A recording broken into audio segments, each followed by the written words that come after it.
right now. You had a good speech. I feel sometimes I've been bullied by some of these politicians. I think some of the politicians have been bullying the people for years. My name is Preston Brown. I'm running against, thank you. I'm running to be the next term for the 16th district. And Mr. Henry Marsh is here. We'd like to say thank you for all the work you've done over the years. He's been a fighter for 40-something years, and we appreciate him for everything he did. But it comes a time when we have to make changes, and that time is now. People in our community are stressed out. They're upset. They are mad. There are problems everywhere. Not only in who you want to love. I think you should have the freedom to love anybody you want. Be with anybody you want. My parents told me years ago, if somebody you don't like, don't go around them. Stay away from them. So if you can't see a man, if you can't stand to see a man marry a man, you can't stand to see a woman marry a woman, don't go to the wedding.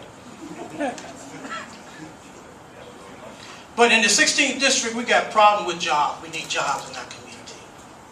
We need to look out for our senior citizens. We need to look out for our veterans. And when a person go to prison and pay his debt back to society, he's supposed to get his voting rights back. He paid his debt. How long do you have to pay your debt back? And I think not only should we give them their voting rights back, we should go one step further. We should take the word, well, the sentence, have you ever been convicted of a felon? We need to take it off the initial application and put it on the personal interview part of a job.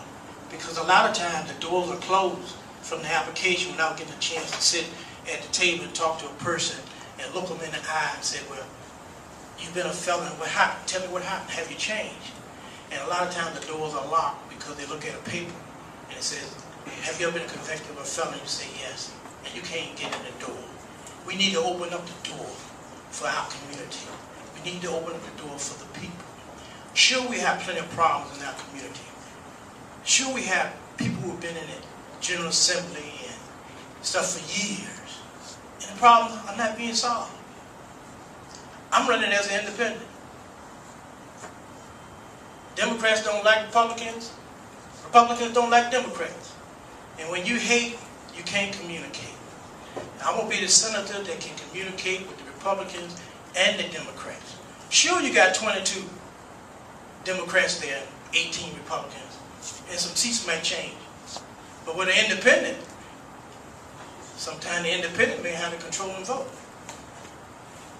And who would do more for a community than someone who can sit at the table with everybody?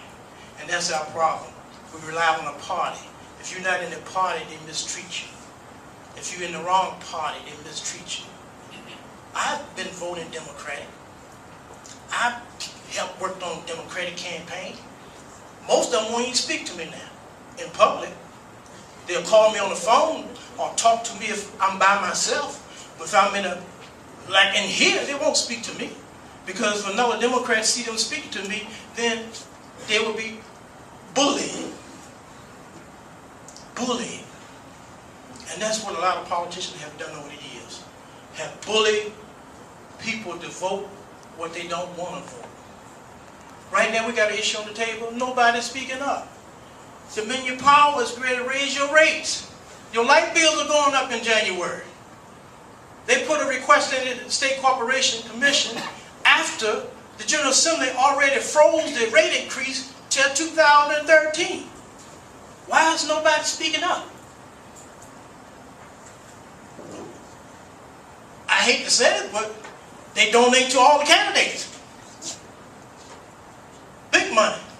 Marsh himself got $30,000 from Dominion Power. Is he going to speak up and say, don't raise the rates? In an economy that's downhill and you want to raise the rates? Hey, you crazy. You need somebody who's not afraid to stand up to the big boys. See, I'm going to represent the needy and not the greedy. We need jobs. We need help in our community. We got a Section 3 program that was passed in 1968 by President Lyndon Johnson. And they don't even follow that. And that guaranteed jobs for low-income people, minorities, and women. Since 1968, nobody is speaking up. Sure, they'll come to your meeting and tell you lies. And get there and do the opposite. 5 minutes? Good. I'm ready to go to Hopewell. I have a meeting in Hopewell I got to go. But before I go, when integration set in the 60s, this reminds me of a story.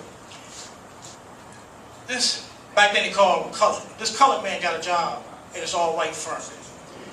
And the security guard said, I don't think you should hire that man because he's colored. Colored people got a reputation of stealing. But the president of the company said, no, I want to give that man a chance. So the security guard wanted to set out to prove that colored people steal. So the first night, the guy come out there rolling his wheelbarrow. He said, hold it. What you got in that wheelbarrow? He said, ain't nothing but an empty wheelbarrow. He's gone. The next night, the security guard caught him coming out again. What you got in that wheelbarrow, boy? He said, nothing but an empty wheelbarrow, sir. He said, go ahead. And that went on for about a week. Then that Friday came and he said, I know you're stealing because colored people steal. He said, I got to know what you're doing because it's eating me up. I can't sleep at night. Tell me what you're stealing and I promise you, you won't lose your job. Just don't do it no more. And the guy said, well, you promise you won't fire me? He said, yeah. He said, I'm stealing wheelbarrows. So what I'm saying to you is a lot of time, it's there for us and we can't even see it. Here we have a chance to make a difference in our community by voting independent. And a lot of people don't see it. They say you got to be a Democrat. You got to be a Republican. You got to be in the caucus with one of the parties. Why not caucus with the community, with the people that you represent? We go out during election time, we make the candidates first. And then when they get elected, they make us last. And the Bible says the first shall be last, and the last shall be first. I'm Preston Brown, running for the 16th District, and I have another appointment in Hopewell. Thank you for listening to me. I'll leave some cards here, my number is on it. And free at last, free at last. Thank Richmond, Virginia, we're going to be free at last.